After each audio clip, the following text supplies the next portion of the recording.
Halo, saya Yunitri Kaeksi. Saya semester 6 jurusan Psikologi di kelas B Universitas Teknologi Nusantara.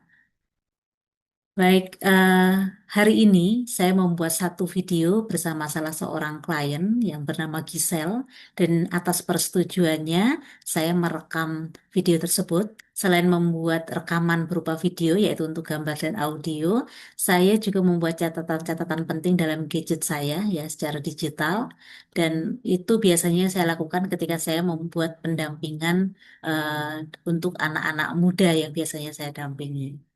Dalam video hari ini, anak tersebut atau Gisel atau klien tersebut menceritakan permasalahan yang berhubungan dengan kecemasan atau anxiety yang dia alami. Dia adalah seorang mahasiswa baru dan juga jurusan yang diambil ini adalah jurusan yang sebenarnya bukan prioritas pertama atau pilihan pertamanya, sehingga ada kekhawatiran di masa yang akan datang, apakah dia bisa mengikuti perkuliahan ini dengan baik atau tidak. Yang kedua, dia juga bercerita bahwa dia adalah sulung dari tiga bersaudara, adik-adiknya masih kecil, kemudian papanya juga sudah cukup tua, tapi mereka sebenarnya sudah tidak memiliki mama. Jadi dia adalah tidak memiliki mama dan merasa bahwa dia banyak punya tanggungan, karena kalau misalnya ada apa-apa biasanya dia yang ikut menyiapkan untuk adik-adiknya terutama. Dan juga ada kekhawatiran apakah dia bisa melanjutkan kuliahnya sampai selesai.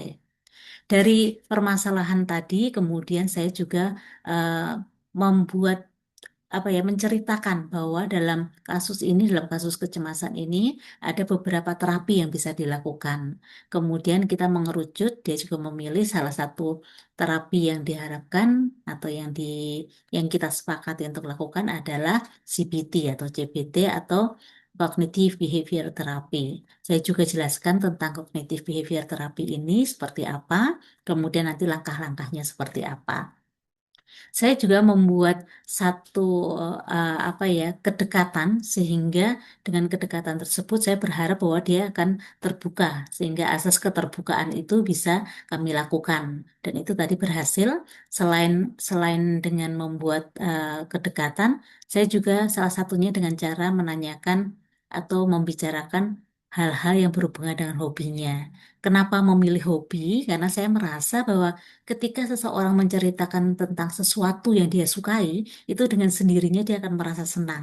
Dan ketika dia sudah merasa senang, maka dia akan merasa lebih dekat dengan lawan bicaranya. Dan itu rasanya berhasil. Dan tadi saya juga bisa melihat perbedaan ketika dia menceritakan permasalahannya dan juga ketika dia menceritakan tentang hobinya atau hal yang dia sukai. Itu sangat terlihat, baik itu dari tone, dari suaranya maupun juga dari mimik ya, dari wajahnya. Kemudian selain itu juga kami juga membuat beberapa program atau tugas ya. Tadi saya memberikan tugas ketika saya tanya apakah suka menulis, dia jawab dia suka menulis meskipun dia tidak suka menulis tangan, tapi sukanya menulis digital. Mungkin maksudnya menulis di notes gadgetnya atau apa. Kebetulan saya biasa mendampingi the youth, anak-anak muda, dan journaling itu adalah salah satu hal yang biasanya saya lakukan untuk mereka. Journaling ini mereka bisa menuliskan keseharian mereka. Dalam sehari mereka bisa menulis satu atau dua atau berkali-kali ya tentang pengalaman di hari tersebut. Dan sebenarnya ini adalah sesuatu hal yang baik, yang positif ya, ketika anak mungkin tidak bisa berbicara secara langsung atau tidak punya partner bicara, dia bisa menuliskan unek-unek atau apapun yang bisa dia ceritakan.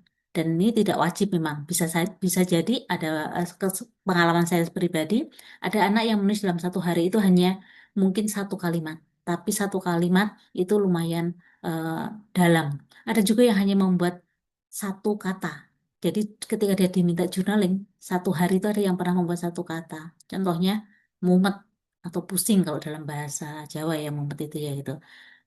Hal yang biasanya itu menggambarkan dia. Dia mungkin banyak masalah, tapi tidak bisa menceritakannya, dan lain-lain. Jadi journaling sangat penting.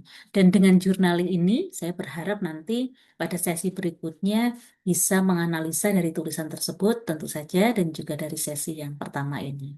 Ibu Elisa, Mata kuliah ini adalah salah satu mata kuliah favorit saya karena saya banyak belajar di mata kuliah ini. Jadi saya mengucapkan terima kasih. Semoga nanti bisa bertemu lagi di mata kuliah yang lainnya. Kalaupun tidak, mudah-mudahan bisa keep in touch ya Bu ya, sehingga saya bisa tetap belajar dari Ibu. Terima kasih banyak. Selamat datang, ayo silakan duduk. Ini pertama kali datang ke sini atau sudah pernah datang ke sini? Iya, kebetulan ini pertama kali aku datang ke sini. Oke, saya Yuni, psikolog di sini. Ya, boleh panggil tante, boleh panggil ibu, apa saja yang nyaman ya. Ayo, kenalkan diri sendiri dulu. Nama aku itu Gizela Mendrana Desta, tapi aku tuh dipanggilnya Gisel. Jadi tante juga panggil Gisel aja ya. Iya, betul. Oke.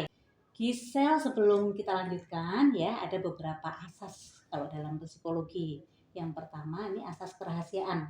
Jadi semua pembicaraan kita hari ini akan menjadi informasi yang diberikan oleh Gisel untuk tante ya di sesi konseling ini dan terapi ini, dan akan dijaga informasinya. Kemudian yang kedua nanti ada asas kesukarelaan. Ini sukarela kan? Ada nggak yang maksa? Iya, betul. Ya sukarela ya, nggak ada yang maksa datang ke sini dan nanti bercerita. Kemudian asas keterbukaan. Nanti Gisel nggak usah merasa rikuh atau kikuk ya, pokoknya terbuka saja, jujur, semuanya boleh diceritakan. Kemudian ada asas kemandirian. Nah ini mungkin Gisel juga harus tahu ya bahwa kesembuhan ya, kemudian pengembangan nanti kemampuan kita mengambil keputusan itu lebih kepada Gisel. Jadi nanti tante hanya akan membantu. Oke? Tadi juga sudah mengisi form ya di bagian administrasi ya. Oke. Take your time. Posisi duduknya mau pakai bantal boleh, mau sambil minum, pokoknya relax saja ya. Oke, thank you. Oke, jadi Gisel ini usianya berapa sekarang Gisel? Aku baru menginjak 18 tahun. 18 tahun. Sudah kerja atau kuliah? Baru banget masuk kuliah dan aku keterima di Univ di Jakarta. Oh, berarti mahasiswa baru ya? Iya, betul. Apa jurusannya?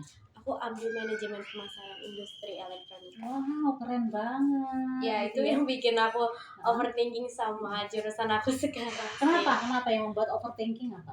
Karena kebetulan awalnya tuh plan aku bukan ke situ ya. Jadi kayak aku tuh awalnya pengen waktu SMA, kebetulan SMA sekarang tuh kurikulum merdeka ya kan. Jadi tuh kayak kita masuk di kelas yang sesuai bener sama cita-cita kita. Nah, aku tuh kebetulan ambil di kelas yang khusus kesehatan. Oke. Nah, agak melenceng nih sama jurusan aku sekarang nyambung sebenarnya. ya. Iya, betul. Karena aku awalnya pengen banget kan kesehatan. Aku udah tes dan daftar di kampus. Lebih dari satu kampus lah. Terus tapi aku nggak di situ loh gitu loh jalannya, dan aku keterimanya tuh di yang lain. Nah, makanya sekarang aku kesini kayak aku pengen cerita kayak gimana sih aku nanti ke depannya dengan pengalaman yang sebenarnya kayak aku tuh belum apa ya, belum siap. Iya benar. Mungkin karena jurusannya nggak relate dengan keinginan sebelumnya ya, yang merasa nggak siap. Oke. Terus nggak siapnya apa nih misalnya contohnya?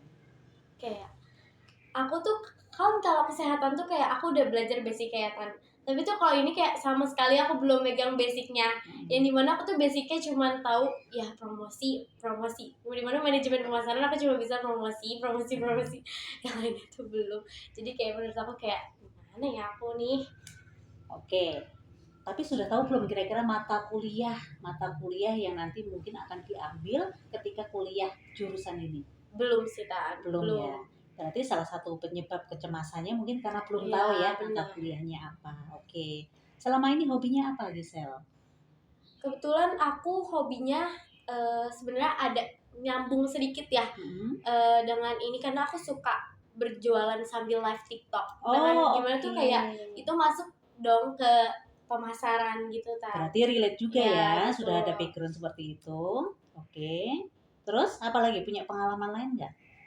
Ya paling pengalaman aku itu aja sih, Tan. Dengan kayak berjualan di media online atau sambil live streaming, udah itu aja. Oke.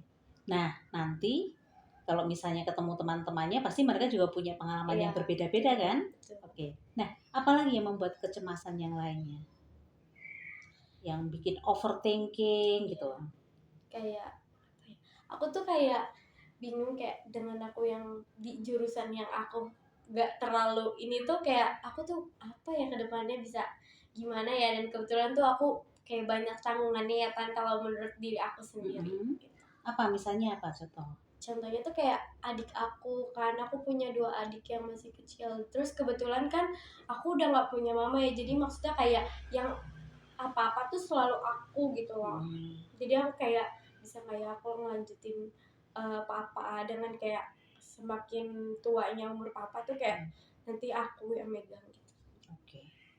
Baik, jadi kira-kira biasanya perasaannya gimana ini kalau misalnya sedang mengalami kecemasan tadi? Aku sih suka banget nangis ya, maksudnya kayak aku nggak bisa menahan aku yang nggak nangis, maksudnya kayak nggak bisa nih, aku kayak udah nangis aja deh, solusi aku cuma nangis gitu. Sekarang mau nangis juga boleh Iya, loh, ya. Mau nangis boleh, tidak apa-apa, nggak ada yang larang. agak Tante sudah sensitif kuat. banget aku kalau cerita ini, jadi kayak sedih banget. Jadi tinggal sama papa sama 2 Iya, adik ya. Kemudian mama sudah meninggal ya. iya. Oke, tante turut berduka juga gitu. Oke, ada perasaan sedih ya. Kemudian ada perasaan sedih salah satunya kecemasan karena takut tidak bisa melanjutkan Iya, sampai betul. selesai perkuliahan karena juga masih ada adik-adik gitu. Nah, biasanya yang membuat rasa cemas itu muncul ketika apa? Ketika aku kayak tiba-tiba muncul aja ketika misal aku lagi ada sesuatu yang harus aku lakuin, tapi kayak aku merasa aku nggak mampu ngelakuin itu, terus aku kayak merasa langsung terpikirkan di situ gitu loh kan. Itu overthinking Iya, tadi ya. betul. Jadi kadang-kadang belum dilakukan, tapi kita sudah merasa Iya. cemas, sudah merasa khawatir akan hal-hal yang akan datang gitu ya. Baik, ada lagi nggak yang mau diceritakan? Udah sih, misal aku kayak udah itu masalah aku tuh itu cuman aku kayak jadi sering overthinking gitu kan, overthinking yang bener-bener kayak kalau nyeritain soal itu tuh aku langsung kayak kebawaan sedih gitu, aku langsung kayak gitu sih. Okay. Do you need hug? Mau tante peluk? Oke, ya bagus sudah datang ke sini ya, minimal bisa bercerita. Kemudian tadi ada adik-adiknya tapi support dong, papa Iya, dan adik-adik betul. support kan, gitu support dan tentu saja juga mengharapkan supaya nanti kuliahnya lancar Iya, kan, ya. Oke, nah itu nggak ada pengalaman misalnya sulit tidur karena tadi overthinking atau kecemasan atau apa gangguan apa yang membuat kamu aduh kayaknya udah mengganggu nih. Kayak kalau sebenarnya kalau gangguan tidur itu tergantung ya kan, misalnya kayak aku lagi merasa kayak aku bener-bener ada di bawah banget yang kayak kayaknya aku gak kuat deh, kayak itu baru aku terganggu gitu tidur aku, bener-bener yang kayak aku nangis malaman, tapi itu nggak sering terjadi sama aku gitu. Yang paling buruk yang pernah terjadi ketika sedih apa? Sebenarnya jadi kayak gimana, kayak aku ngelakuin sesuatu itu kayak selalu keinget mama sih sebenarnya, kayak maksudnya kayak aku nggak sekuat gitu lah kan, tapi kayak aku harus lakuin itu, kayak masih ada adik-adik aku di belakangnya gitu. Karena dulu dekat sama mama Iya, ya. betul. Sudah berapa tahun mama nggak ada? Dari aku kelas 8, sekarang aku lulus 5 tahunan. Mama sudah bahagia di surga pastinya ya. Oke, Giselle, Giselle suka nulis nggak? Suka, tapi aku nggak suka yang tulis tangan, aku lebih suka digital. Suka digital ya? Iya. Oke. Tante punya semacam jurnal ya, semacam jurnal. Nanti tante akan kirimkan linknya. Kalau nggak suka nulis tangan, sukanya nulis digital, nanti akan saya kirimkan ke Giselle. Nanti ini juga untuk tugas berikutnya, karena kita nanti akan ketemu. Tadi di form sudah diisikan bahwa kita akan ketemu 4 kali pertemuan ya. Jadi seminggu yang akan datang kan kita akan ketemu lagi. Nah selama seminggu ini Tante akan berikan tugas Giselle untuk menulis ya, menulis di tadi yang kalau suka menulis digital tulis saja nanti di link yang Tante berikan cerita apa saja tentang pengalaman hari ini misalnya. Jadi hari ini, kemudian hari besok mau menulis berulang-ulang atau enggak cuma sekali dalam sehari boleh. Nanti Tante akan baca dan itu nanti akan kita analisa di pertemuan yang berikutnya ya. Oke, Giselle, kalau dalam terapi itu kita ada beberapa jenis terapi ya. Yaitu yang pertama mungkin Tante jelaskan sedikit, ada namanya terapi kognitif perilaku ya, atau CBT, Cognitive Behavior Therapy. Nah ini biasanya ini membantu mengidentifikasi, mengubah pola pikir dan juga perilaku yang negatif. Kemudian ada juga terapi relaksasi. Kalau ini terapinya ini untuk mengurangi ketegangan fisik dan juga mental ya. Kemudian ada juga terapi mindfulness. Kalau mindfulness ini ya biasanya kita fokusnya pada mindfulness, yaitu kesadaran diri dan penerimaan diri. Kira-kira Gisel lebih tertarik sama yang mana nih? Kalau aku sih lebih tertarik sama yang pertama ya, Tania. Yang CBT ya, oke, terapi kognitif perilaku ya. Oke. Jadi CBT ini juga bisa jadi pilihan yang baik ya. Nanti kita akan mulai memahami lebih dalam pikiran, perasaan Gisel, karena ini kan baru pertama kali ketemu ya. Nanti kita akan ketemu lagi, lebih cerita lebih detail lagi juga nanti ya. Kemudian nanti kita juga akan belajar teknik-teknik untuk mengubah pikiran negatif tadi supaya tidak overthinking lagi dan seterusnya ya. Kemudian kita akan berikan nanti, kita kembangkan strategi kita apa nanti ya. Nah, nanti strategi itu kita akan jadwalkan di sesi terapi berikutnya ya. Kemudian kita nanti juga akan bahas perkembangannya. Jadi setiap 1 minggu ini Tante kasih latihan atau tugas tadi ya Tante bilangnya ya. Itu nanti kita bahas, kemudian ada nggak nih perkembangannya dan seterusnya ya. Nanti tugas-tugas itu kita harapkan bisa membantu proses terapi kita ini. Harapannya tentu saja nanti sudah tidak ada kecemasan, sudah tidak ada overthinking gitu ya. Tapi asik loh ngobrolin soal tadi ya jurusanmu tadi ya gitu. Berarti emang tertarik di dunia ini ya marketing terutama yang digital ya. Karena sosial media sekarang emang luar biasa kan berkembangnya gitu ya. Jadi paling suka TikTok ya? Iya, karena penjualan yang paling besar menurut aku TikTok ya, kalau dari penghasilan. Berarti kayaknya nanti pengennya masuk ke apa itu? Ke situ ya profesinya ya, ke TikTok ya sebagai TikTok influencer atau mungkin berjualan, karena banyak sekali afiliasi yang bisa kita kerjasamakan ya. Oke Gisel, mungkin cukup untuk pertemuan hari ini ya.